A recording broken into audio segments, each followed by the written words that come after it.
from one war to another. It's the 643rd day of war between Russia and Ukraine, with no respite still in place. The NATO chief, Jens Stoltenberg, has now warned that the West has no alternative but to keep supporting Ukraine's fight against Russia. Acknowledging Ukrainian military causing significant losses to the Russian army since their advancement in Dnipro, the NATO chief emphasized that Kyiv cannot let Putin win under any circumstances, even if they run out of alternatives. Stoltenberg also added that since Ukraine forces were not currently progressing, the military, since the full-scale invasion, has already retaken at least 50% of the territory seized by Russian military. On the other hand, we don't have any alternative. The alternative to let President Putin win is a tragedy for the Ukrainians. It's dangerous for us, and it will have a high price in the long term for all of us. Even though concerns have risen over the future of military support for the United States, the NATO chief pointed to recent commitments of military assistance made by Germany and the Netherlands. The two European countries have pledged to provide at least 10 billion euros, which is roughly about $11 billion, as military assistance to Kyiv. Stoltenberg pointed to the recent pledges as evidence that the support from the Western nations is not drying up.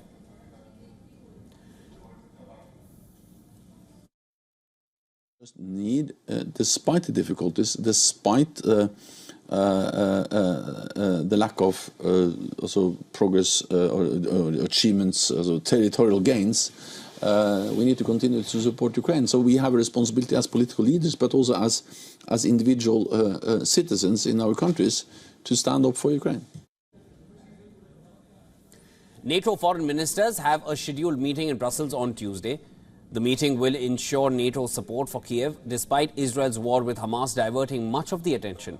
Washington insists it is supporting Ukraine for the long haul, despite opposition. However, Republicans are so far blocking major new commitments.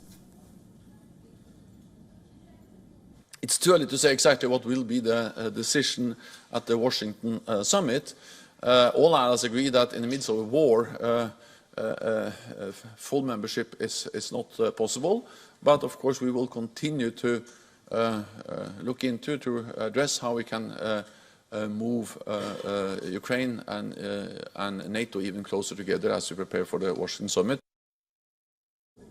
Meanwhile, apart from the ongoing war, extreme weather has hit southern Russia and the annexed Crimean Peninsula in what is described as a mega storm.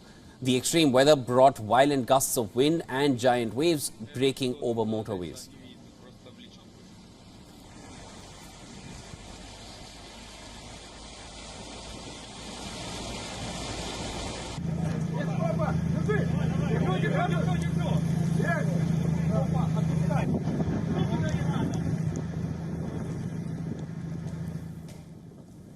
Russia says hurricane winds and heavy flooding have left nearly 2 million people without power in the south. At least 4 were killed during the storm, local media said. 2 bodies were found in Russia's southern Krasnodar region, while a sailor was killed in the Kerch Strait between Crimea and Russia.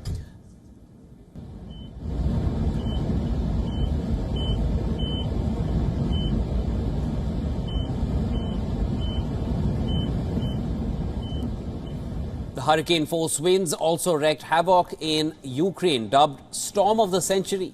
The severe weather left at least 5 people dead and almost 1,500 towns and villages in the dark after storms dumped up to 25 centimeters of snow in some places. And local media reported at least 19 residents were injured due to the severe weather.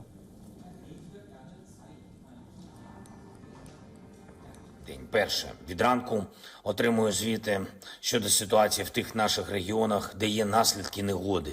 Були знеструмлені майже 1500 населених пунктів в 17 областях. Всюди працюють енергетики над відновленням постачання. Як тільки це буде можливим, кожне місто, кожне село отримає електрику. Наразі тільки з боку ДСНС України працюють цілодобово сотні людей, сотні одиниць техніки. Допомагає